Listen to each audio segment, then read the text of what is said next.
Yeah, we are live. Hello and welcome to Product Lessons, a podcast channel where we talk to product leaders from all over the world and learn from them how they build world class software products. Before I introduce my guest today, I want to let you know that this podcast is available both on video on YouTube, Spotify, and SoundCloud. So the links are all mentioned below in the description. You don't have to remember them. So you can click on it and subscribe if you like these conversations. Only subscribe then. I have some cool guests coming up, including Marty Kagan next month for the second time. And today I'm very thrilled to introduce you to my guest. He is Colin Paul, head of product Nobi. Colin is an experienced product leader, having led products for many years. He also is very active in the product community. Before Nobi, he was the chief product officer for Cater Spot. He was VP of product at Photobook. He was a principal product at Booster, and so on. And he is a podcaster himself. So there is some commonality between us. I've known Colin through LinkedIn and Twitter for a few years now. I've lived in Singapore. I don't think we ever met Colin. We exchanged messages, but never got to speak. So Yeah. with that, let's welcome Colin. Colin, welcome to Product Lessons. How are you doing today?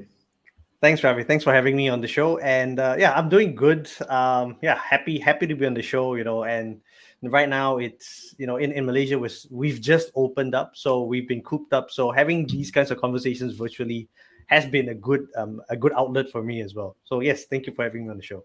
Lovely. And I mentioned you are an active podcaster too, and I follow your podcast. You have a very unique way to distill out gems from your guest. I was watching the episode with Vivek Kumar from Property Guru. That was Yes. amazing. It was like he was just throwing one knowledge bombs after another, and kudos to you because you were able to distill, take those insights out from your guests. So how is it going with your podcast? It's been good actually. So I was just telling you just before we started the getting going live. I started this actually during COVID as well, and at that time, I was in between jobs and I was trying to figure out like what could I do that would be meaningful, right? Because the for me it was this personal battle of like, do you choose to just focus on what you know, or do you choose to do something different? And I at the time, and I was like, okay, I've always wanted to do something a little bit more. So I was like, okay, let's see whether this product podcasting would work. Asked a few people around, like, hey, would you listen to a podcast that was trying to focus primarily on leaders and their stories from Southeast Asia? And they were like, yes, because I don't know who the leaders are in Southeast Asia. And so that was the premise of the experiment. I was thinking, I'll probably do it for a few months, and then let's see where it goes. And it turns out we've been more than a year, and it's doing okay, I guess. So Nice, nice. So what have you learned from your podcasting experience? How many episodes, by the way? 27, I think. I even lost count. So definitely not as many as you, though. You've been doing this for years, so Yeah. you're like the OG. So I'm only at 27 or something like that. Yeah. But if I And may ask, how has things changed for you since podcasting? What have you learned? How has it changed for you? I think it's been really, really good for me. Again, just before we went on air, I was just saying that one of the reasons I did this was because like I have questions myself, and I wanted to find answers in a setting that didn't feel like I was interrogating somebody. It was going to Yeah. be a discussion, and so this avenue was perfect. And so I've learned a lot, to be honest, and the people who've given me great feedback along the way, really thank you to them, especially those in the early days. They're telling me, hey, your volume's a little bit off. So I had to go and Google out, how do I, make boost up my volume? How do I do sound processing, post recording? And like I said, I think, to be honest, personally for me, I think I've learned a lot. And so I'm very thankful to all the guests who have been, who have come on the show. Lovely. So let's get into the meatier stuff. So Colin, I know you are leading products at Nobi. So why don't you share what Nobi is and what the organization, the larger organization, is all about? Sure. So Nobi is we're a tech startup that's focusing on performance enablement for organizations, and we're upskilling individuals through micro learning and instructional design. So although we would sort of put ourselves in the ed tech bucket, where we consider ourselves like the next gen of ed tech, because we're not really LMS, we're like the next version of that. And we're pre-series A at the moment. We've got about 30 some people in the organization, and we're remote first. And also we've got people all over the world. So I've got colleagues all the way from Indonesia um, to East Coast and West Coast of the US to Central Europe as well. So yeah, we've got we're mobile first as well. So we've got an Android app, iOS app, and we also have a web platform as well. So that's Nobi in a nutshell. And before Nobi, you were working with Cater Sport and Photo Book. Maybe if you can also share some of your experience in those companies. Sure. So at Caterspot, I was the chief product officer, and at that time, it was a smaller organization as well. It was a early stage startup that was really trying to scale, and the founders were looking for someone to hand over the product reins to. And at that time, I was still at Photobook, and the founders came looking for me, and I really liked the vision that they had. So Caterspot is a B2B food delivery service and platform, and that was based in Singapore as well. So that was my first foray into remote first early stage startups. And prior to that, I was the VP of product at Photobook. So Photobook is the top digital photo products platform in Southeast Asia. And in fact, although we're number one in Southeast Asia, we delivered to more than 100 countries all around the world. So in fact, our biggest markets were outside of Southeast Asia. So yeah, I was leading the team there as well prior to Caterspot. So was it like a stock photo, or what was Photo Book into? No, so it built digital photo products. So like the literal name photo book, it's like you set photos and then you print out the book. So yeah, so it was like gosh, all the names are eluding me now. Something fish, Snapfish, yeah. So Snapfish and those were the like were our competitors in the space. Got it. I've seen a pattern for you in look working at startups. So how do you decide what startups to pick for? So you worked in early startups, you worked in late startups, growth startups, and stuff like that. How do you? What are your criteria to pick a startup to work for? Yeah. Honestly, I try not to limit myself in terms of the options. So I actually explore every option, but there are a few things that are very important for me. I think the first one is that I must personally believe in the product, right? If it's a product that I don't feel like I could use, one that I feel that brings value to somebody else, then for me usually it's a no go, because it feels very hypocritical, right? And I don't believe in the product at all. And here I'm trying to build products and make other people use it. So and again, this is all personal values and principles. And I think the second one is that it must be an opportunity where I believe that my expertise have value as well. There's no point. Again, personally, I'm a big fan of passion. There's always this debate about passion versus purpose in product management. I always plumb for passion if you can, and if you can't, always know your purpose. But for me, throughout my career, it's been always about the passion. And so I want to be passionate about a product. So it's usually something that I sit down with the founders or with the CEO, try to understand, like, what are you trying to achieve? Why do you think I'm the right guy, or the other way around is, okay, why I think I could be the right guy for this organization as well. So it has to be that way. So it has to be a mutual fit where I believe that my expertise holds value, and the organization that wants to hire me thinks the same as well. Got it. How important are the founder team for you, and how do you evaluate the founder team?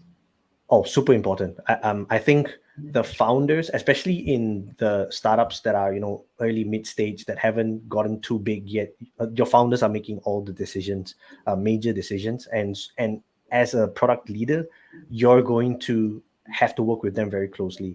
And I think it's very important. So one of the things that I always want to understand, even before I consider whether I would join an organization, is to speak to the founders and understand from them, like, what did you expect? Do you understand? I'll give you an example. There was one organization which I will name that wanted to bring me on board and interview with them, and the founder was asking me very interesting questions, but they seemed a little uh what's the word I'm looking for here? A little pointed and a little harsh, So it's a very passive aggressive kind of interview, and I couldn't just put my finger on it. So we just carried on as per usual. And then he asked, hey, do you have any questions? And so I asked him the question. So why are you hiring for a head of product and trying to build a product team in your organization? Because it was very obvious that his company had found traction, it was doing very well. And then the answer that came out was, oh, well, actually, I'm trying to get funding, and one of the criteria for funding is that I need to have a product team.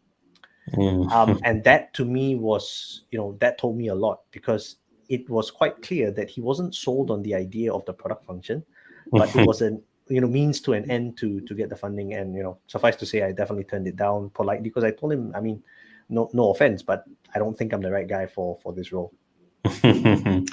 That's such a nice filter to have, and I also have struggled this, and I've taken wrong decisions in the past, especially in companies where it is still a founder-led team and it is still early, like 40 people or so, and they look for a product manager. And usually, I made the mistake of joining, and the reason is at that time there was a lot of role conflicts. So the founders would, so I could not distinguish between my task and the founders tasks, because Mm, they would define the product strategy, they would know what needs to be built.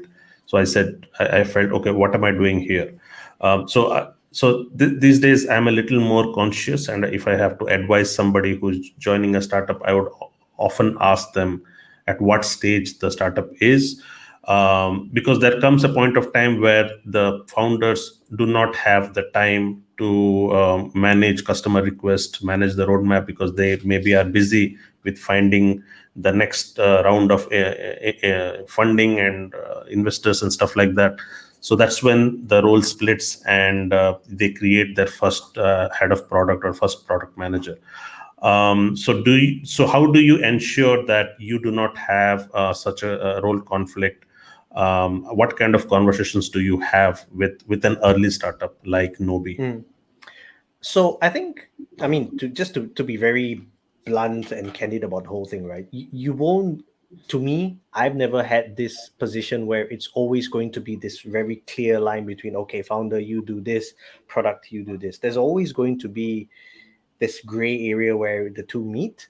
And for me, the goal is always to understand how to play well in those gray areas, right? Because and this is something that I learned from a peer of mine in another organization. I think when he spoke to me about his experience, it really set off this light bulb moment for me as well. He was like, you have to trust that there are certain things that your founder knows more than you.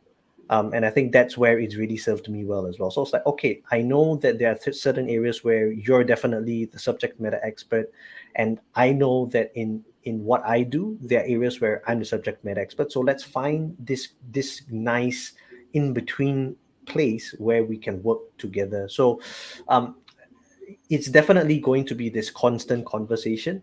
But what I found is, for organizations where the founders are willing to engage in a conversation, it always works well, because it's not so much about you do this, don't come into my playground, I do this, I don't go into your playground, but it's really, hey, how do we collaborate and work together, and then let's come up with a solution that's beneficial for the company. And that's the other thing that I think for me is very important as product people, especially if you're a product leader, right? It's, we sometimes get very caught up in this, this is the line, this is the black and this is the white.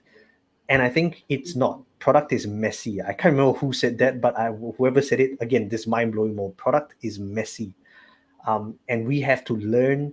If we want to succeed, we have to be very comfortable with the gray areas, with the all the unsureness that comes with it.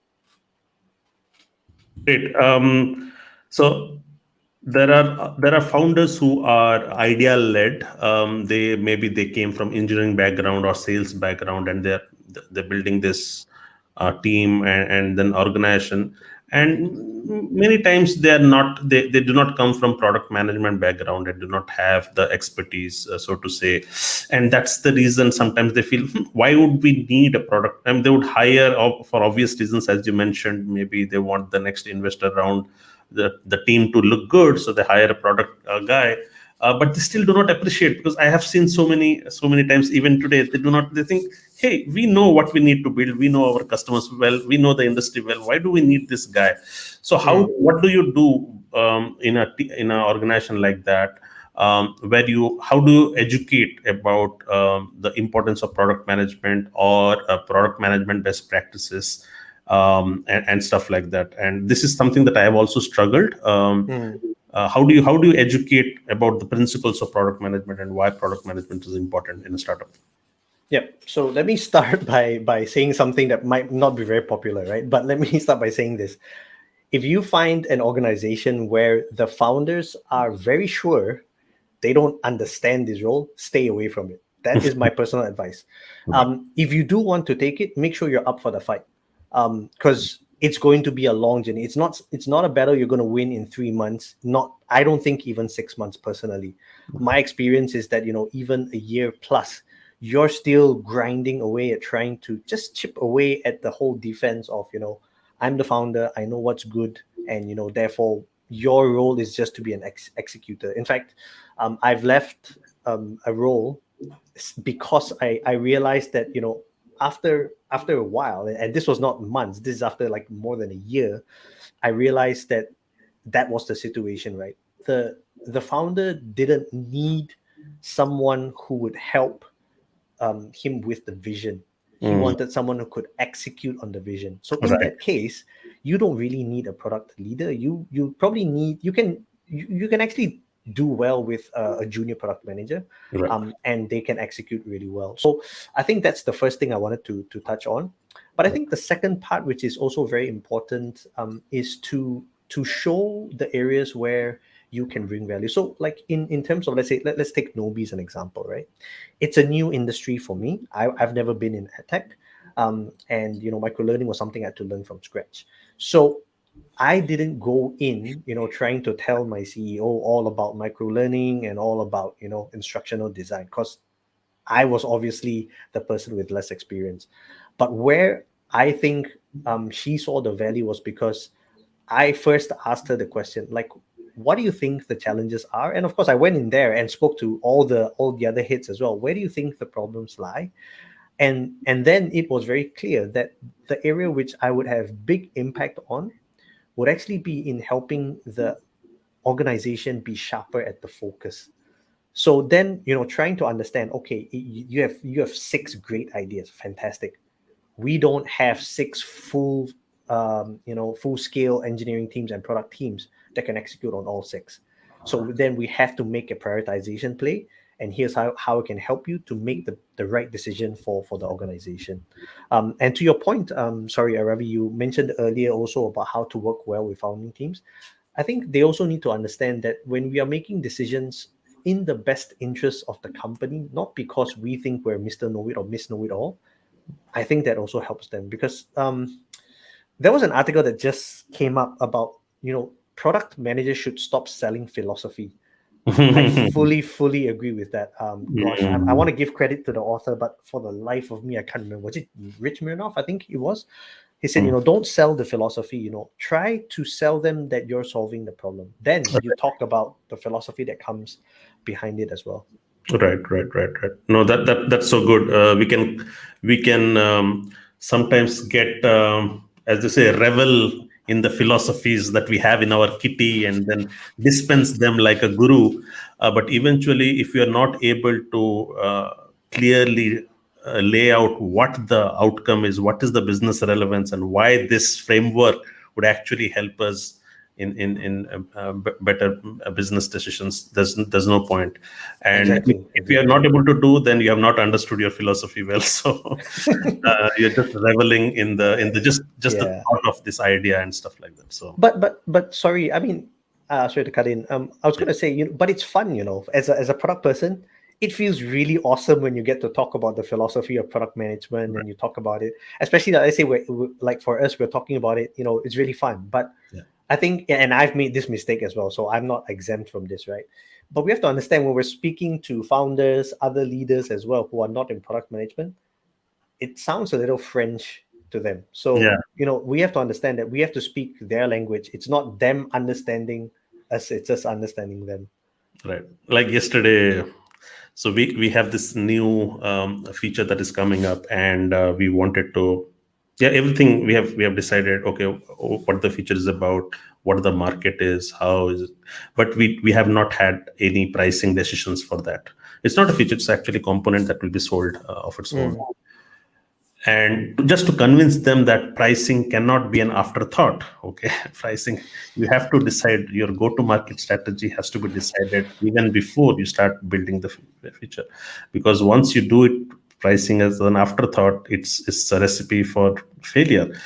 So how do you convince them? So what how do you so they would not understand, okay, why not? I mean, hey, we build the feature, and then we do pricing later. So then you have to then come up with the philosophy or the framework on why this does not work and stuff like that. Great, excellent. My next question is, you have many a times taken this plunge as head of product, and it's always a huge responsibility to join somewhere as head of product. Like, you are in this spot, right? You are like the center of, everybody is looking at you with anticipation, and then you are under the glare, and you never know. I mean, I have seen time just passes away like that. You have joined like first week, second week, and suddenly three months have passed, and you ask yourself, have I delivered, have I impacted into the organization, stuff like that.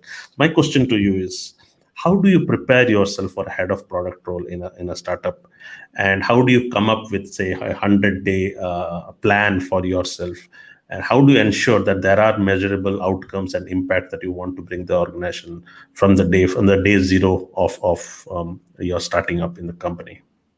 I think that's a really good question, right? I think it's very important, and I've told this to quite a few people as well. Some of them transitioning to a leadership role, is the most important thing that you should do is to observe and learn. Like, the usually I would say, like, at the bare minimum, you should spend your first week of joining any organization just understanding and observing. Like, because I've made this mistake before. I went into an organization.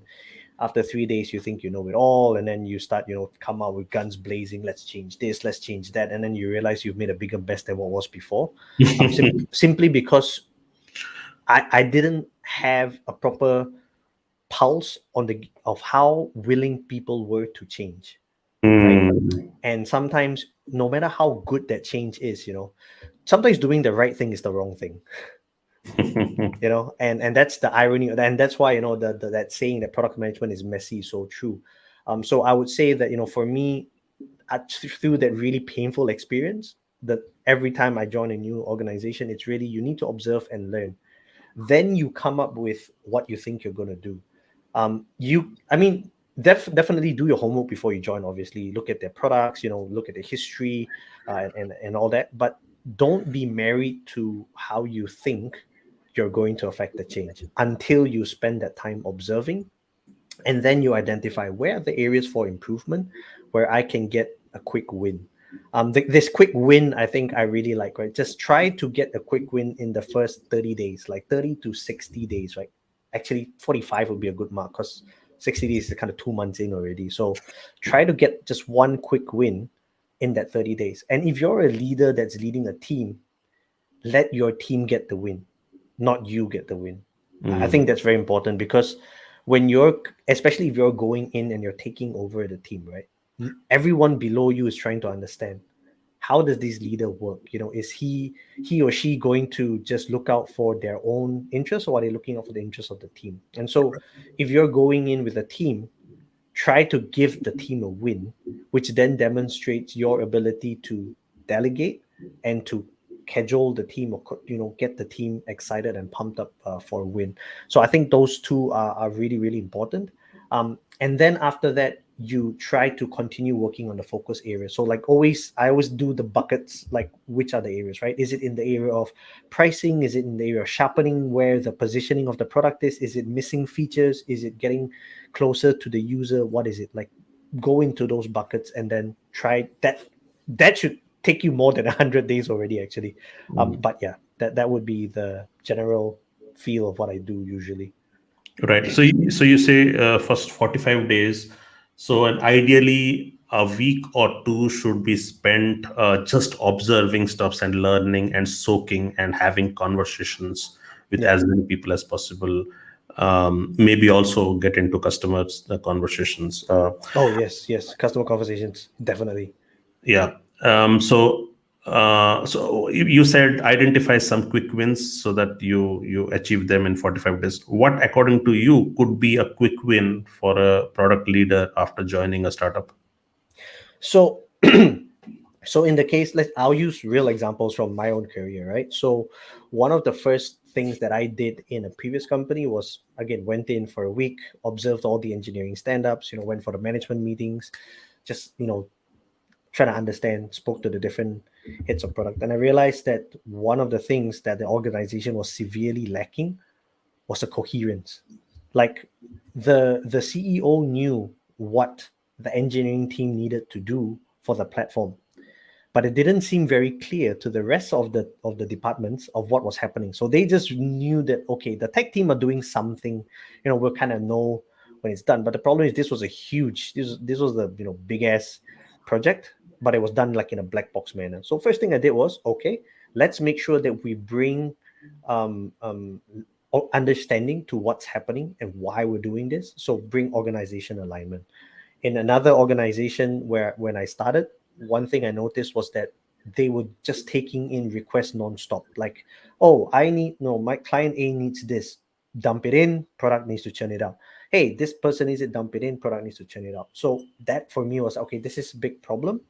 Let's figure out how we could come to a point where I become the bottleneck intentionally for now, to then make sure that I stem the flow for the team, That's a and good the one. team can yeah, then focus on that. So the definition of a win, I think, differs from organization to organization. Okay. And in fact, some again, I'm going against the grain here. Like I know there are a lot of books that talk about how you need to demonstrate value that can be quantified, and I actually think sometimes you can't. Like in Mm. the case of, like I said, bringing organization alignment to what's happening, how do you measure that in your first 30 days? You won't see it until 2 3 months, because it's a lag effect or Right. lagging indicator, right? So yeah, that for me is, I would put the needs of the company, of what needs to be done from a product lens, and then try to see, okay, can it be measured immediately? Is there immediate impact, or is that like a longer term impact? Right. So sometimes if you're experienced product leader, when you join a startup which did not have a product culture before, then you obviously the glaring misses and the gaps are obvious to you. You can see, oh, okay, so there are so many things to improve. And what you said was, if you are new, you cannot just change everything, and you need to prioritize. What would be a good rule of thumb to say, there are, like, I see there are so many areas to improve, and maybe it's important to improve all of them, but you have to also play it smart, because you have not have enough time to build trust within the organization. So any attempt to change or upset the apple cart, as they say, could actually backfire, even if there is merit to your decisions. All right. Mhm. And this is where I struggle, that okay, what should be, how can I softly make these changes so that it doesn't upset them radically? What, So maybe some thoughts around that on, even if there are a lot of things to change, what are those things I should start, and how should I influence them? Yep. So the easiest one is to understand your spheres of influence as well, right? So there are spheres where you control everything. There are spheres which you can influence, and then there are spheres that you don't even have to influence. So I think starting in those points are really going to help. So if you that's why we call it the quick wins, right? It's something that you have as much control over and what you can do, then start with that. But in there are some cases where you feel that, well, it's something that I think is really, really critical, and you need to go outside of that direct sphere of influence, and then you need to build the trust there. If you really feel that that's what you need to do, then I think the end game becomes more important. So you need to build up for the end game and not for just a quick win. So then I would say that, okay, so like in my case, what I needed to do was out go to the CEO and the chairman and go, hey, these are the things that I've noticed. And I presented a 10 slide deck, okay, these are all the things that I've observed in the first week that I've been here. And I think these are some of the things that need to change. And then get their feedback on it. And then once you have allies that are outside of your function who are saying, yep, I think this is a problem. Number one, it validates an assumption as well, right? Because when you're new, sometimes we think we know it all, and unfortunately we don't. So having someone else give you, direct feedback, well, actually, this is not really something that's critical, or this, yes, definitely this is something that we need to do. I think that really helps inform the decision. And then after that, you can take it from there. So best practice is start with something you have full control over. Like, let's say if you're leading a team, that's something that you can start off with. So let's say for me, one of the things that I did with my own team was to start off a weekly meeting where the first 20 minutes would always start off with a game. Always. Every team meeting that we had every week would start off with a game. And the whole reason for that is I could feel that the first few times we had our team meetings, it was very stressed out, right? Everyone's apprehensive and things like that. And just starting off with a quick game, something to break the ice, takes your mind away from the distractions of, oh, what was I thinking about from my previous meeting that I need to do after this meeting, what I need to prepare. So like, just take everyone out from that situation, and then after that, you can continue in that meeting. So th- simple things like this, I think, very, very important. So again, and again, I know some people on the show might go, oh man, this is so fluff, but I felt that that was something that was very important to do to build the culture on the right footing. Got it. Yeah.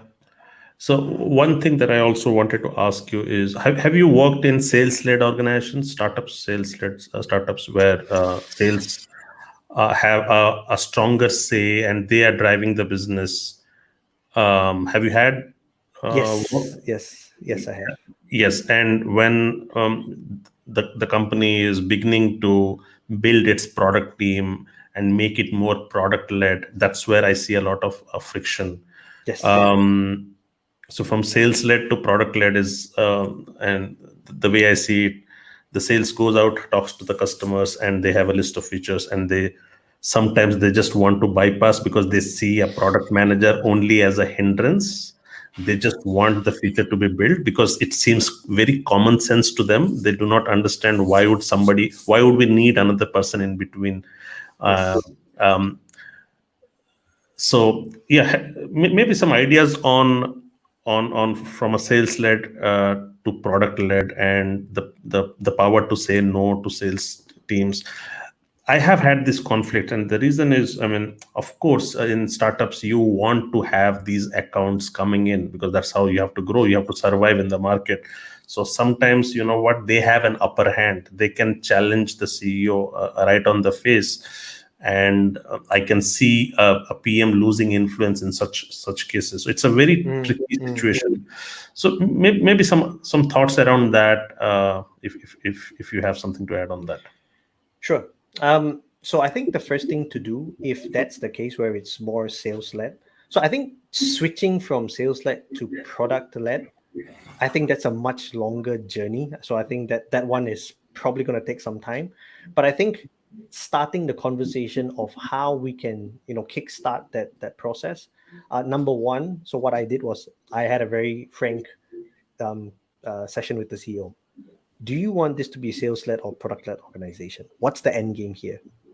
CEO Yeah. said product led, right? Because in the founder's mind, this person was saying, you know what? If we can scale the product, make it sticky, make it really attractive, you don't need to scale the number of people. So then you can manage that better. Right. So if that understanding is that, okay, I know that I've got there is support for this. So then the second step is to then understand with the sales team, what are your biggest hindrances? So one of the things that I used as a discussion point was to actually look at our churn. So we Churn. had clients that were not renewing. We got them through the door to sign, but they didn't renew. So if you look at why they didn't renew, like one of the biggest accounts that didn't renew was because we sold them on the promise that we would do X, Y, and Z, and we didn't. Mhm. So using that as a learning experience, like we know the product that we have today, we know the product that we want to be tomorrow. The part which we always struggle is what's in between, and we need to make sure that we don't sell ourselves short by taking the quick win to say yes we will do it and then never be able to do it. So we can choose to be honest with our customers, or we can choose to sell them the moon, and and hope we land somewhere on the way there. And I think the latter option is more dangerous, because that's when people would say, but you didn't do this. So that discussion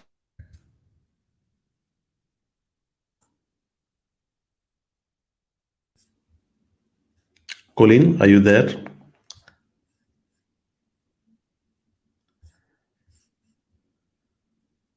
All right. So it seems like we have some technical glitch here.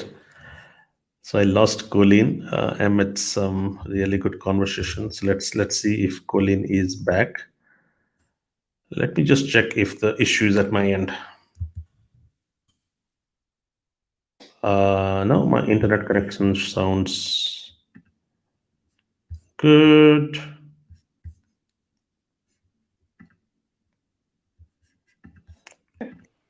Yeah, yes. So we I lost am you so for sorry. Yes, no, I did. I'm sorry. Yes. no problem. Okay, sorry. Where did I drop off? So you were talking about churn, and then you were talking about okay, where are we? Yeah. So that's where you were. Okay. All right. So yeah, so looking at the customers that have churned, and then having the conversation with the sales team, like, we could continue to bring in customers, promise them stuff that we can't do, or we know we won't be able to do, or we can work together to say, all right, these are the things that we definitely can do. These are the things that we will prioritize, or not even prioritize. These are the things that we will consider, and then also tell them what are the things that we won't do. So one of the things that sorry, let me just get something on my eye. One of the things that that we agreed that we won't do um, is where the location of our data centers would be. So there was a lot of requests for quotations and things like that coming in, where they would say, oh, can you put it in this place or that place, or do it within the client's data centers, blah blah blah. And these were things that we were not willing to do, because it's our operations team wasn't big enough to handle that. So we had to say, look, if those things come in, we have to be clear, we can't do this. No matter how sweet the deal is, this is something that we can't do. So we had to define what were the black and whites, what were the grays, and what were the ones that we'll definitely be able to do. And so the how we've had that conversation is to have the longer term view, right? So we would say, look, and even this comes with the feature request as well, right? Because they will contact the account managers, and the account managers, hey, we need this, we need this. And we just tell them, look, these things we can do, but these are things that we can do this quarter. We'll allocate some time to it. These ones, earliest half a year. And some were like, you know what, this, I'm gonna be blunt with you, never gonna happen. But are they willing to negotiate to say, we can do it in this way or that way? So yeah, it's the conversation with the sales team, to be frank. Got it. So let's talk about how do you measure your own success and how do you take charge of the perception of value that you're bringing to the organization and setting expectations, right? So with the CEO and the founders, maybe. Um, uh, so usually one of the things that I see is in less aware companies is they want to just see if you are able to ship the products according to the roadmap on time. So is that so? How do you measure your own success and how do you set expectations right? So yeah, some thoughts on that. Yeah, one of the first conversations I usually have will be to ask everyone to stop talking about timelines unless this is a client defined timeline that we've all agreed. And so and usually this is a tough conversation to have because everybody's like, but these are why we set timelines, so we have a goal to achieve. So then the question I usually ask back is, okay, if these are internally set timelines, what's going to happen if we miss it? It's like, well, I don't know. So yeah, so if there's no defined consequence that is detrimental to the organization, wouldn't you rather push it a bit back so that you can properly implement it? And the thing is, I'm not saying we get a free pass, right? We need to explain why do we need the additional time. We realized that we just weren't set up for this. We had to refactor the code in order to make this work, or we ran into some technical difficulties, whatever the reason is. Let's be transparent with that, but at the same time we also ask for understanding that you're still dealing with something that is an unknown. So how much do we know about the problem space? If we know a lot about it, I'm probably more confident with my answer of an estimation. So the other thing as well is, yeah, always talk in timeframes rather than dates. So early in the month, mid of the month, end of the month, then if it's even more vague, then you go into weeks. Even more vague, then you go into quarters. Mm.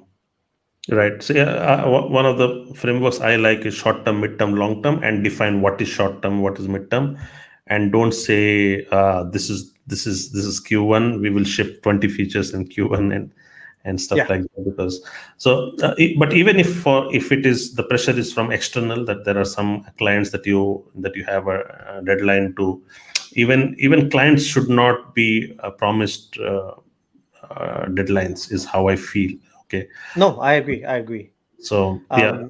So again, as much as possible, we try to talk in timeframes. Right. Especially like we were saying, okay, the integration with your system is going to be done at this month. Let's talk about, as we go along, we give updates as well. It's like, hey, integration's going well, so it looks like we're going to finish earlier. Or in the case of it doesn't look like we'll finish earlier, we'll probably need an extra, 2 weeks or so, or things like that. So I think the banging on the just being transparent and open with them and making sure that the open lines of communications are both ways, I think really helps. Because I think it's usually when they feel, from a client perspective, client vendor relationship, especially if Right. you're the product person on the vendor side, Right. it's usually when they feel like they cannot trust the vendor is when they start putting more and more restrictions, more and more conditions. So I think if we can be open and transparent with them about what we think is the case, I'll give you an example as well. So we had this client was asking for this particular integration. We had never done it before, and they were saying, "Oh, we need to do this by X," and we were like, "But we can't because we need to understand whether this works or not." So this was an app to app type integration, which was something we've never tried. So we were honest with them, like, look, we've never done this before, so we need to test it out. And you want to make sure that your entire organization gets the best experience. So if we're going to say that yes, we can do it by then, and we don't, or we give you a substandard integration, you're still going to be mad. Right. So we had multiple conversations with them, and the best part was, when we suggested a way to sort of mitigate the problem a little bit, they're like, no, but we don't want it this way. We want it to be in only this way. So we then went to our CEO to say, hey, I think you have a personal relationship of the CEO of the other organization. Could both of you also be on the call when we talk about this?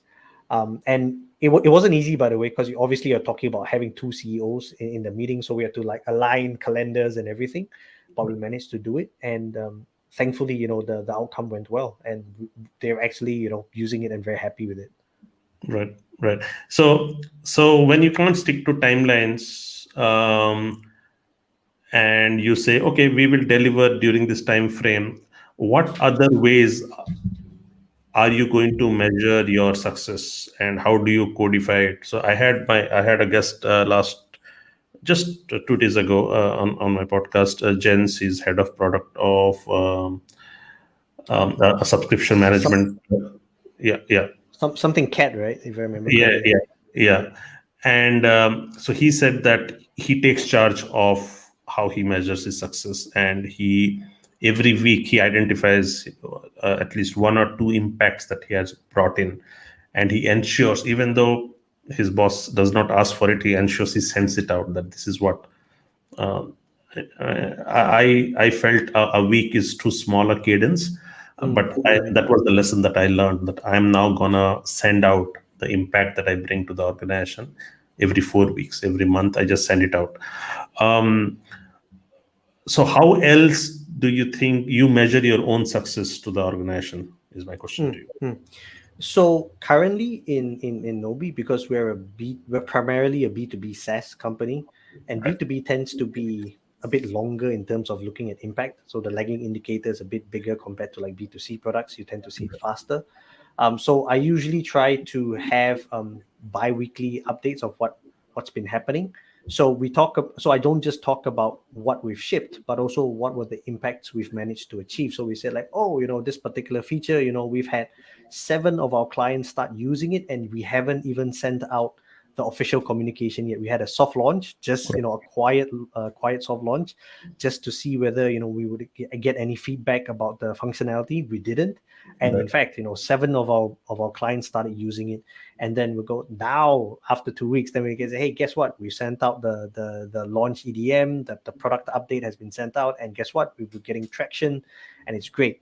So then we continue to measure this over time as well, because there are some which we actually, when we launch, it seemed like a good idea. Then over time, you realize that, oh, it's not had this staying impact that we were hoping for, and we bring it up as discussions as well. So just I feel like this update cadence is great, because it lets everyone know what you're doing. And the thing is, not just talk about just the success, but also talk about where we think we can change, we can learn, and we can improve as well. So it's like this, both success and, I won't say failures, but I think opportunities to learn.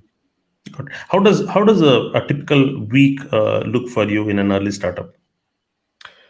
Oh, that's tough. Or So there's no typical week. It changes. yeah, exactly. But generally, my day starts early, at least 3 times a week, because I work with the head of engineering that's in the Bay. So we have our meetings 8 o'clock in the morning. So I usually start with that, just to make sure we align. And then after that, I usually have. Align on what? What do you talk about? So we talk about, what the team is working on. Were there any roadblocks? Are there any questions? Because all of us are in different locations. So we Right. just want to make sure that where possible, let's try and iron out some of these things that are not sure. Are there things pending on my side? Like, hey, we're supposed to respond to this client. You haven't done it yet. It's like, oh yeah, it's still my to-do list, and I was going to finish it today. Or we'll say like, hey, we agreed to do this, but when I actually looked at the feature in production, it's working kind of differently. Okay, so what do we need to do? So then this is what we're going to change, and then things like that. So that's one. I also spend time with the design of what we're going to do next as well. Right. And then it's really just the rest of the day is just trying to understand, there's client meetings, there is a success team meetings, there's a lot of meetings, and then just trying to understand what needs to be done. So a lot of it is trying to understand what's coming next and preparing for what's coming next. Got it. How many teams did you say your We development teams? Is it just No, we one? only have yes, we only have one team, Development. Yeah. and that's why we have a lot more meetings to really understand what's the most important thing that we need to be working on, Got it. and of course, ideas are still coming in, right, as they're developing. So then, my role is also to make sure that we make it very clear. Hey, this is what we have right now, this is what we originally planned for the next, Right. but we've had this great opportunity, the impact we feel is going to be bigger. Now let's bring this forward. Are we all agreed? Yes, we are. Okay, then good, then we can go ahead. So let's talk about the opportunity space. All right. So while the team is building stuff with their own sprint cycle, that you have a few things in the sprint, or maybe the next sprint is also ready. How do you look at the opportunity space to come up with your roadmap? So what is your how where do you look for the next roadmap items to come from? Like, is it driven by sales or is it driven by your customer conversations? Usually there are two aspects to it. There is a iteration led. That means, okay, whatever the team is building, you clearly know what would be the next logical thing to build. And then one is vision led. Okay, what are the other features that you could build? So how do you come up with your road mapping and visioning for your roadmap? So when the year starts, we already have, like, broad strokes of what we want to achieve, right? So we have our strategic objectives. Got it. So we already know that, okay, these are things that we want to focus on. And of course, this is done the year prior, where you look at, okay, what were the things that we've learned in this year that we need to get better at next year. So we would say things like, okay, analytics is one where we really need to get better at. Integration is another one. So then we say, okay, now based on the seasonal cycle of our product, we know that Q4 is definitely pump season. That's when you want to make sure that you've got everything ready. So let's not put anything heavy in there. That's when we're probably going to have the most integration work and the most clients trying to come on board, get started and things like that. So let's not do it there. So we already identify the trends by the quarters. And then in the quarter itself, then we talk about, okay, if the objective of this quarter was to get better at integrations, then we say, okay, so then what are the integrations are we looking at? And in some cases we say, what, based on how the year has gone, integrations hasn't been a big problem. Like, our current set of integrations seem to work really well, so maybe we need to look at another aspect. So like in our case, we ended up saying, what we're seeing for the evolution of our clients using it is they seem to be more API driven, and now we need to build more APIs, not for new integrations, but more for existing integrations to make sure that a lot of things that they can do, while they can do it on the platform, a lot of them also want to make sure that we can pump data into their system as well. So we then break it down into the quarters, and then within the quarter as well, then I go into the now, next, later method. So in this current organization, I use now, next, later. Previous organization, I was using the RICE methodology. So yeah, again, it really depends on what stage the organization is at. So currently at Nobi, now, next, later seems to work best. So that's how we then talk about what's happening. And then while the current sprint is happening, I'm also speaking to clients as well. Like, we're trying to do user discovery sessions, because some of the ideas we think, like I use the product as well. I'm like, oh, this is so irritating. And I speak to the designer. She goes, yeah, this is crazy. And then we go speak to a client and be like, yeah, it's okay. We actually didn't notice it until you mentioned it. It's like, oh, okay. So we know, okay, this is not really that important. Let's move on to the next. Got it. Yeah. So usually, in a early startup, the roadmap would not be more than a year, because you're still working on a lot of assumptions and hypotheses, isn't it? So anything beyond a year vision is We not practical. we do have a vision. So we have, like, so I came up with the 3-year vision for the company. It's Okay. going to be focused on 3 pillars, right? One would be collaboration and social learning. One Right. would be on data and analytics, and the other one would be on learning. So they're like, we have 3 pillars that we know that we want to get to, and I have this idea in my head what it looks like. So then I try to also explain it, right? Okay, so in terms of the social collaboration part, we want to be like the Facebook of the edtech world, right? Right. So in terms of the analytics, we want to be the Tableau of the edtech world. Got it. So but the thing is, it's still 3 years into the future, and Got it's very hard to break it down as to exactly what will be those steps. But I can it. tell you that between the start of the year and the end of the year, we want Right. to get closer to getting to that vision. Got it. Got it. Excellent. My question is on MVPs, and this is something that I've been asking to a lot of people. Um, I'm supposing you believe in MVPs, believing in shipping the first increment just to learn so that you do not over invest in any feature, which is mostly backed by hypothesis. Mhm. No matter how good PM you are, you will never be able to have a complete grasp of what exactly the feature, how Mm. exactly the feature should be built. So MVP Yeah. is a great tool to ship the smallest increment to learn, and then but what I also I'm privy to a lot of product companies, most more so in larger companies where the first increment, the MVP is shipped, and the teams are so much under pressure, the PMs are so much under pressure to deliver the roadmap.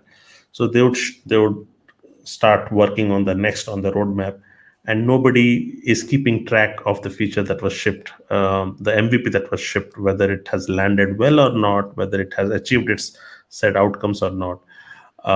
And then this just goes, and you have a lot of non-performing features.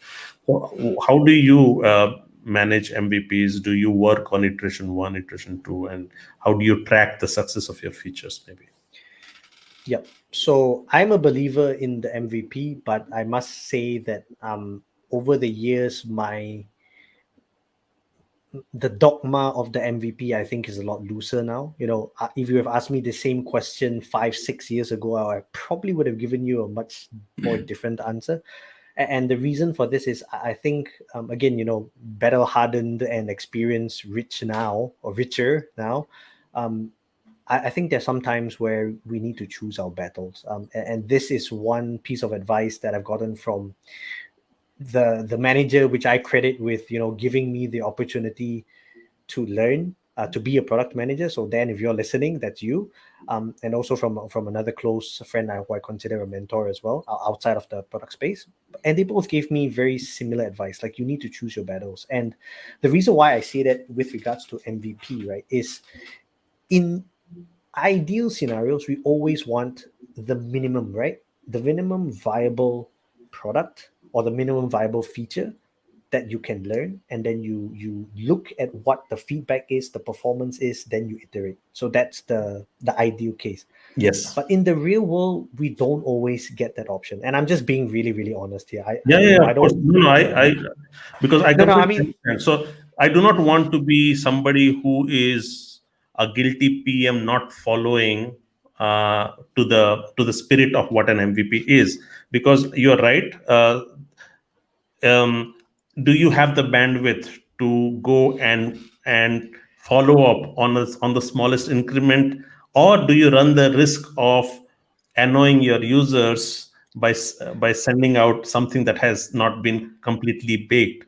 So there are trade-offs, right? So I would love to know your answer. yeah, Yes. correct. So exactly what you said is the reason why I say sometimes we need to choose our battles. In some cases, there are very strong push factors that would say we just need to do this, and we can't afford to do it in the MVP style. So we need to just put in a few bells and whistles, and then we're just going to have to bite the bullet. So in those cases, then I would say then you just do it. But if not, when we are able to say I have a hypothesis and I want to ship something that's definitely an iteration one, then we have to make sure that we're monitoring it, because the worst thing that can happen is exactly what you said, right? You ship the MVP and nobody's following up on it, and then you have this half-baked product that doesn't do anything. So we definitely need to make sure that if you're doing the MVP, the launch to me is actually only the beginning, because then the Yes. next step is to really get feedback, understand whether it's working or not. And then that's where the tough part happens. And that's why if you're in a big company, one of the FANG, they can do so many of these MVPs because they have big a number in terms of quantity, a lot of people focusing on very specific parts of the product, Right. so they can keep track of X number per person. But if you've got a much smaller team and you're trying to maximize the bandwidth of the teams that you have, then like I say, you have to choose some of the battles that you do. Some you got to really just spend a bit more time to deliver something that's more polished, something that's more pleasing to the eye, something that's a bigger hook that can get them in, versus this half-baked product that's really going to turn them off. Right. So so while you were answering this, it just came as a light bulb for me. So not all companies will have the bandwidth of limitless resources. So what we could do possibly, I'm just thinking, it just came Hmm. just while you talk, is list out your the features that are being shipped on the priority of risk. Okay, and maybe uh, not have all your features released at the at the smallest increment. Hmm. Only prioritize the riskiest feature that you have no clue and you have less information upon or less confidence upon, and ship them as the smallest increment as an MVP. Others, which you have, there is some intuition. Okay, there is also intuition. There's some confidence that, you know what, we have done enough research and this will land. Maybe make it more polished and make it more ready, in the hope that you would not have to touch it again. Yes. Okay, Yes. and then only focus MVP on those experiments that you want to run so that you can learn more. Mm. So this is, yeah, Yeah. Sometimes, sometimes you also want to purposefully deliver less and then see what happens, yeah, because you're like, for example, you're very sure on the idea, but you're not so sure on the execution of the idea. So that's when an MVP will come in well. But in some cases, it's a very well developed idea, and the solution is, you're not so, some solutions have been implemented by other competitors and things like that, so you don't really need to think too much. So in those cases, just do it, right, and then get it out there. Then if you want to innovate, you want to try something different, that's when, yeah, you definitely want to measure it. got it. Excellent. um So when you join a new organization or startup as a head of product, do you carry a set of toolkits or frameworks along with you? Like, oh, these are my, okay, this is how I'm gonna start with defining the markets. This is how I should have the personas. These are my prioritized frameworks. Like, what are your do you have tool sets or toolkits to start your job? To be honest, not really. I try not to be married to any particular toolkit, because we see frameworks and we see new tools coming up all the time. I'll happily, be very frank. At every new organization that I've joined, I've used different methods of trying to get to the best of the version of product person that I can be. So I usually tend to focus on a few things. The first thing is to build the right culture. That for me is very, very critical, because you can have all the tools and all the frameworks in the world, but if the culture sucks, your framework's not going to do very much. So I think Mhm. that's a critical point for me. Like, I How focus do a how lot do on, you define that yeah, culture, product culture? yeah. So, like for me, collaboration, autonomy, trust. Like, these are three key areas that I feel is very important for me as a person, and for the teams that I will need to work with, or the teams that I'm taking charge of. So for me, that is very critical to start off with. Gauge, or try to get a gauge of where the company's level is at and whether this needs to be worked on. And of course, earlier in the show, I was saying that, you need to speak to the founders and also understand their appetite of what they think you can do. So also gauge that as well. So once you do that, then you'll know, okay, what do I need to do? Like, in one example, we needed to make sure that the teams had more autonomy to develop what they feel was a good solution, as opposed to having, the idea already fleshed out, the solution already ideated, and then basically what goes to the development team is a very detailed spec of what needs to happen, and your development team and the PM that's running the team is pretty much just a factory worker, right? So that you're not going to get very far with that. So then I go in and, okay, what tools do I have to talk about this? So then, maybe I'm referring to some of the gurus within the product space about how, you want missionaries, not mercenaries, right? Marty Kagan said that. um, or then how do I then find the frameworks for that? So I usually go the other way around. I look at what needs to be done in order to build a kind of product culture, and a culture that prioritizes autonomy, trust, and collaboration. as well. So like even in Nobi at the moment, what I've really been trying to do is to find better ways at collaboration. So I've had cross-functional meetings where I ideate with the CEO and another head of the sales team to talk about one particular thing. In another case, I bring in two of the developers and one customer success, and we talk about something else. And I use different tools. Sometimes I use a reverse brainstorm method.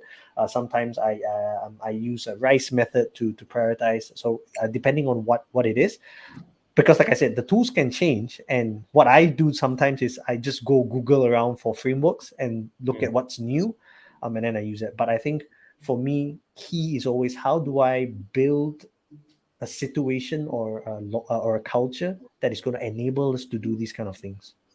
Got it. Excellent. Next is the important one, which is measuring, setting metrics for your features. Do you follow any frameworks, even though you don't like frameworks? What are your No, no, principles? no, no. It's not that I I mean, don't like frameworks. yeah, I It's mean, just yeah, that, but yeah. you are more agile. You are more open to trying and not marrying to a certain framework. Mm, So mm. how do you measure metrics for your features? How do you measure the success of what you have shipped out? Yeah. So we have, like, for me, I have this like one metric that I always look at. It's not a North Star metric, by the way. I Mhm. wish I had a North Star metric, but I'll be honest, we're not there yet. So, but for the product team, like, yeah, and every other team knows this, like, because I keep preaching about it, is like, for me, the number of active users that we have on a weekly basis is very important. So from the understanding of the persona of who uses our product, we believe that they are probably the probabilities that they log in on a weekly cadence as opposed to a daily cadence, because it's a B2B product, so it's understandable. So I'm always looking at whatever features we go out, does it finally come back to impact this particular metric, right? So at a feature level, we have different metrics, right? So sometimes we measure like how many times did they click on the button, did they start and finish, how many got stuck. Then of course you get all your insights from the in betweens as well. But generally, um, for the particular year where we have the strategic objectives, there are a few things that we're measuring as well, and those are the metrics that we usually doesn't change at a monthly level. These are the ones that when we start thinking about probably the next year, then we'll revisit that as well. Got it. But how do you define, say, if it is weekly cadence, so weekly Mhm. active users? What does active mean? How do you define the meaning of active? Yeah. So initially we were just like, oh, if they log in, we were like, but no, but if they log in, it probably means that they would just have accidentally opened the app. Oh, I wasn't trying to open this app, close it. So we actually need to, how we define it is they have to have performed at least one action. Because we're a learning software, so the programs that you enter, they are always actions, because micro learning is all about interaction. It's not one-way learning, it's two-way learning. So the learners would have had to at least have interacted with the program by Right. completing at least one action. So that's the definition for us. And how do you track these analytics? So I'm not experienced in building mobile products. I want to.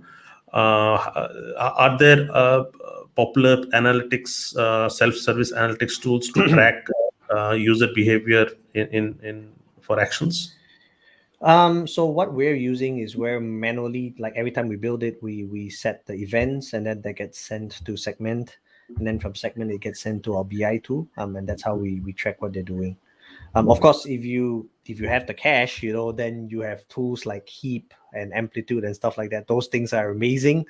Unfortunately, they also cost a pretty penny as well. So, but No, yeah, you that's can. exactly. So this is actually being smart. So I'm not talking about startups, because this is. See, the thing is, I give credit to startups who thrive and succeed in constraints. Okay, so that's what the exact reason I am asking this is, how does it work? Okay, what's the scrappy way to still measure user behavior and derive insights? So what you are saying is, you set events, you define segments, and then you send it. But what is the so you send it to the BI tool, but this is all programmed in house. Is that how it is? Yes. Yes, so we Okay. use this tool called Segment. So Segment is where we send segment.com or segment.io. Yeah, yeah, So we segment. Yeah, send all the events to Segment, and then from Segment we can send it to data warehouse. We can send it to a BI tool. So that's how we track on what our users are doing. got it. Yeah, segment is very popular. I did not know, so that's why maybe Mm. we would also explore segment in my organization as well. Segment is like customer data platform. It has become hugely popular. Yes. But Mm. okay, so what I see is segment is also being used by early startups. Yeah, nice to know Yep. that. And if you don't want this, you can also use Firebase as well. Mhm. One of previous companies used Firebase, and then we if you're working in a startup, sometimes you need to get creative. So in one organization, we actually linked it up with Facebook Analytics as well, because Facebook had a free analytics tool at that time. So we sent the events there, so we could check just mobile data as well. So yeah, sometimes with the constraints, we need to get creative with how we would get the get our data and analytics. Got it. Um, so let's talk about high impact product managers. So you have led teams, you have led PMs before, you have been a PM. Um, what, according to you, what are some of the ways product managers can bring massive value to an organization than being lost in firefighting mode most of the time? Because I know for sure how hard it can be for product managers to, because since there is a lack of definition of product manager's role, there is a lot that comes into their way and they get overwhelmed. And Mm, at times, what I've seen is people who are not very conscious of their roles, of what they're bringing to the organization. They just seem busy and they're tired, but they are not moving the right needles. So that's mm. why I often ask young product managers to define clearly where are you bringing impact. So what, according to you, are the ways product managers can bring massive impact and those high performing product managers in startups? I think the first one is those that are keen to understand what problem they can solve, right? Because there, I've worked with product managers who want to be told what to do, Hmm. and then there are the product managers that give you an idea of what they want to do. So like the high performing ones are usually in the latter bucket, right? So they are able to say, oh, if this is the goal of what we want to achieve, then let's do A, B, C, and D. And then the discussion is all about, okay, are we able to execute on A, B, C, and D? And then also, like, how do we measure that impact? So people who are proactive, product managers who are proactive, they tend to have high impact. And so one of the things that I always advise uh, my teams is that whenever you're going into a meeting where you're not sure what the proposal is, have a proposal. Always be the person with a proposal. It may be the worst idea on planet Earth, it doesn't matter, because an idea or a proposal is better than no idea, no proposal. So once you have a proposal or an idea and you put it out there, that proposal or idea becomes the straw man. Now everybody has to line up against that something, and so then there's no theoretical, who shouts the loudest and then it gets done. So I think that's one. So somebody who always has a plan. So that for me will be a high performing product manager. And second one is a product manager that uses data or understands data. Um, and this is very cliche, right? Because everyone says, oh, you need to be data driven. And I'm not plumping for data driven, I'm plumping for data informed. As long as you know how the data is informing your decisions, it's always going to be a much easier case for you to drive. So for example, there was one product manager that I used to manage who wanted to talk about, hey, we really need to stop putting in features into the mobile app because it wasn't stable enough. Now that's an easy hypothesis to have. So the next question that I asked was, okay, give me data of when this is happening, how often, what's the frequency like, and who is it impacting, right? Are these impacting a certain segment of users? Is this in all the cases? And when you can talk about exactly in those terms, and then you build the case, you go up to your CEO. Even your CEO can't say no. The data is all there, like so these are the ones, the product managers who are high performing, because they understand that yes, business needs to to continue. We need innovation to, make sure you keep the customers engaged and get the revenues, and etc., etc. But you also need to understand that when is the time that you need to make a trade-off between revenue versus maintenance, or innovation versus solidifying the platform, and things like that. So I think those will be the ones, the proactive ones, the ones who understand the needs of the business versus the technical. Well, technical debt seems to be a bad word these days, but technical debt, Yeah. yeah, and understanding of the business as well. Because if you don't understand the business that you're in, like, some there are some product managers who are very feature driven. I don't know how to word it properly, but Yeah. they Yeah. tend Yeah. to. Driven, very output driven, not outcome driven. Yeah. Yeah, so like they get their shock when once a feature goes up. Ooh, I get that kick. But if they're not able to also think about the other side of the coin of, all right, we have a lot of features now, we might have to kill one or two, because the more features you have, the more complicated your product is. It's going to be tough. So I guess in a nutshell, I would to me the best product managers are those who understand balance. Mm. Yeah. Right. Cool. I so there is this Shreyas, right? Shreyas Doshi. uh, Shreyas Doshi. no, I I Oh, think I don't know. I'm very, yeah, I'm not sure. Let me just go with safer one and say maybe not. yeah. So Doshi is has become like one of the most influential voices in product management. Okay, let me just for the sake of, not just for the audience but for you as well, Yes, since please. you do Yes, not please. know Shreyas. So Shreyas has a followership of 103K. Oh, Um, yes, yes, yes. Sorry. Yes, I do follow him. you know Yes, him, right? Yeah. yes, yes, yes. So Shreyas has this nice framework that he calls high agency, highly talented high agency people are game changers. So this is his like 2 by 2 matrix for defining a really high impact product managers. And he says, you're able to see my screen, right? Yes. Yeah. So he says, he talks about high agency employees or high, and this does not just relate to product managers but any kind of employees, any kind of workforce. So high agency is about finding a way to get what you want without waiting for conditions to be perfect or otherwise blaming the circumstances. High agency people either push through the face of adverse conditions or manage to reverse the adverse conditions to achieve goals. So this is also, I mean, I really liked this. And these kind of product managers, high agency product managers, are the ones that who refuse to say no, and who don't escalate things to the head of product or to the management with evidence of things not going the right way, but they take charge of whatever difficult circumstances the product is in and still find a way out. So this is this so it's a long thread. And he keeps he says game changes are not very common, they're expensive to hire, but when you find them you do whatever you can to get them on your team.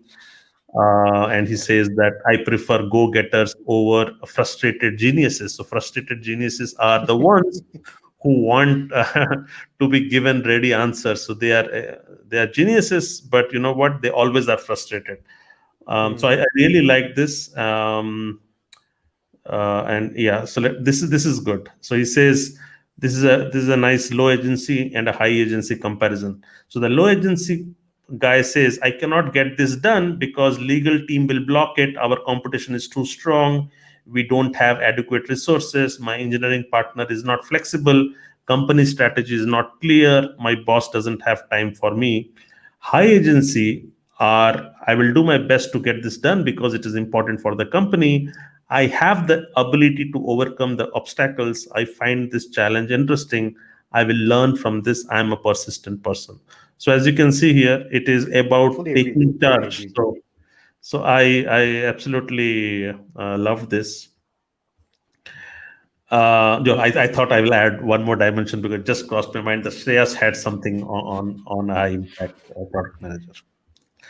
Yeah, and to be honest, I fully agree. I don't I don't have anything to add. I think he did a way better job at trying to say what. Yeah, he was basically saying what I said and then some. So Yeah.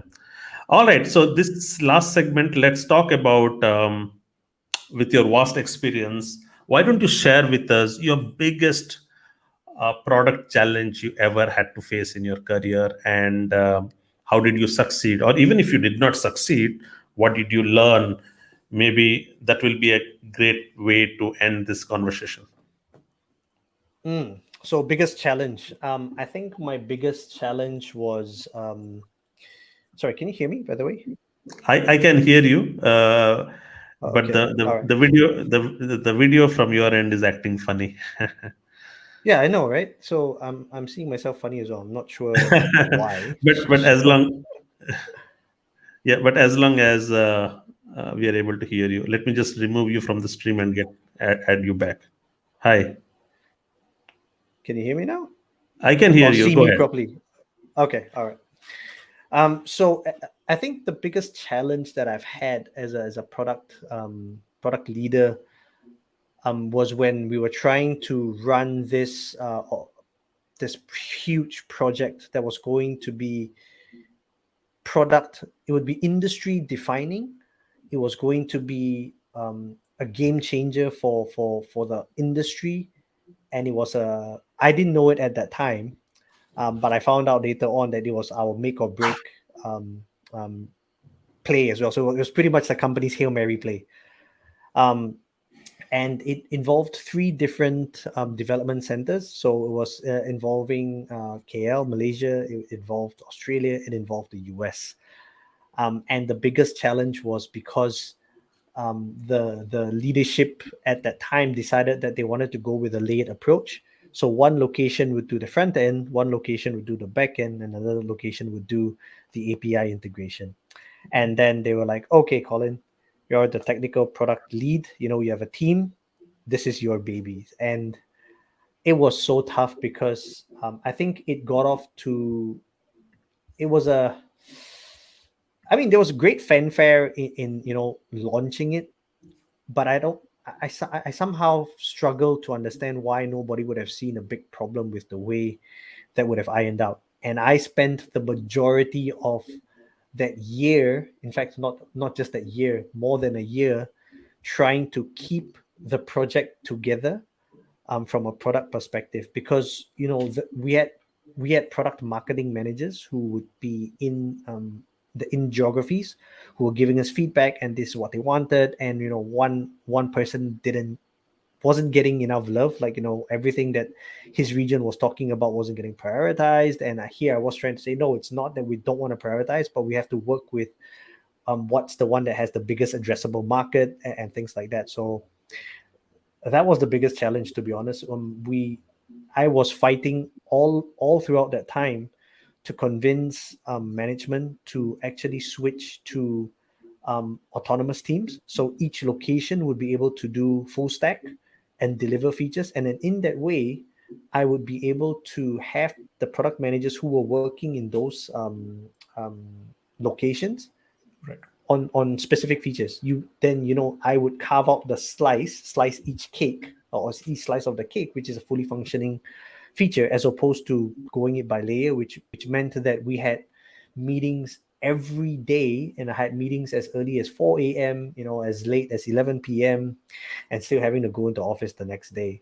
So that for me was probably the biggest challenge as well. And we also had a problem with that. We were also doing integration with another organization which we had acquired, and we were trying to do an end-to-end solution where we'll be able to do the analytics of what this person was doing, and then find lookalike segments within that same step as well. So it was going to Amazing. be really, really powerful, but it was just so tough. Yeah, Where, where was this? I'm Which organization was sorry. it? Which organization Uh, was this was when I was with Hitwise. This was many, many years ago. it? Got it. Got Yeah, it. but that was definitely the hardest job. It was actually the reason I left in the end, I see. because I realized that because I went to my boss, my boss's boss, and my boss's boss's boss. I went 3 levels up to try and explain how there could be a better way of doing this to make sure that what we were delivering was incremental in fashion, but always functioning. Like, because the way it was happening was the data that was sent, I mean, the front end would finish the work, but it wasn't hooked up to actual data. So it was always test data. And obviously test data, your test cases are always going to be very small, right? You give A, I get B. All right, it works. Throw it across the fence. So then API guys do it. Okay, you get A, you get B, I hook it to the data. And then suddenly you realize that the data is not there.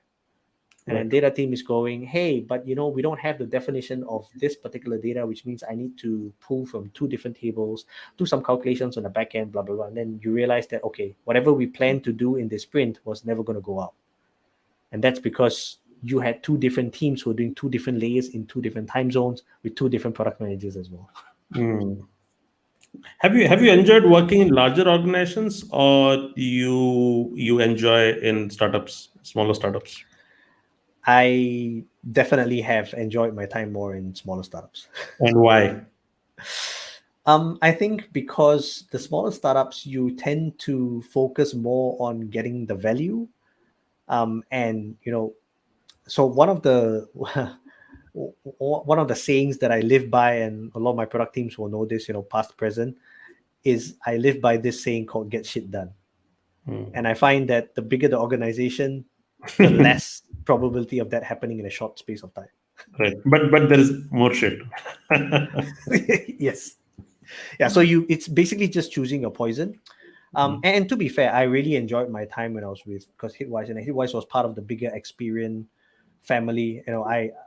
I've really enjoyed my time there. But I think towards the end, I realized that with this different opportunities in the different space, I wanted to try something different. And since leaving, I haven't gone back to an organization of that size. Got it. Got it. Great. Well, all right. This brings us to the end of a fascinating conversation with Colin. Colin, I thoroughly enjoyed conversing with you, and your wealth of knowledge, especially in the startup space, the startup space, because this is completely a new game. So I come from large organizations, and gradually, I am I find myself more attuned to smaller organization. That's where I see my heart lies. I do not know. It's like this is my home, and maybe I was a misfit in larger organizations. How I see today, I'm so much in love with smaller and smaller startups. And thank you for sharing all that wealth of wisdom. Yeah, if people who are listening to this conversation would like to get in touch with you, what's the best way to reach out to you? I write my thoughts usually on LinkedIn. So you can find me on LinkedIn. I'm Colin Pal. I'm on Twitter as well, Agile Pal. And then I also run a podcast, so you can look for the Product Uncensored show on YouTube, on How do you Spotify. what's your podcast name? Let me just throw it The right here. Product Uncensored show. Product, does it have a website or It does. It sends it to a Medium site, which I'm to be fairly honest, I haven't really been doing a good job at updating it. But you can go to productuncensored.com as well. productsuncensored.com will take you to your Yeah. podcast, right? Is that how it is? Yes. So this sends you to the Medium site, and the Medium site have links to all the all the podcasts and the videos as well. And if you search for Product Uncensored on YouTube, they can find your Yes. podcast as Yes. well. Correct. Excellent. Well, thank you so much, Colin, Thank and you, you and have a great rest of the weekend. yes, you too. Thank you so much, Ravi. I really, really enjoyed the session, and I hope whatever I shared was valuable. I know I like to talk about more real experiences. So yeah, I hope it was valuable for the listeners and for yourself as well. Yeah, same here. Thank you so much. Bye All bye, right. Colin. Bye bye.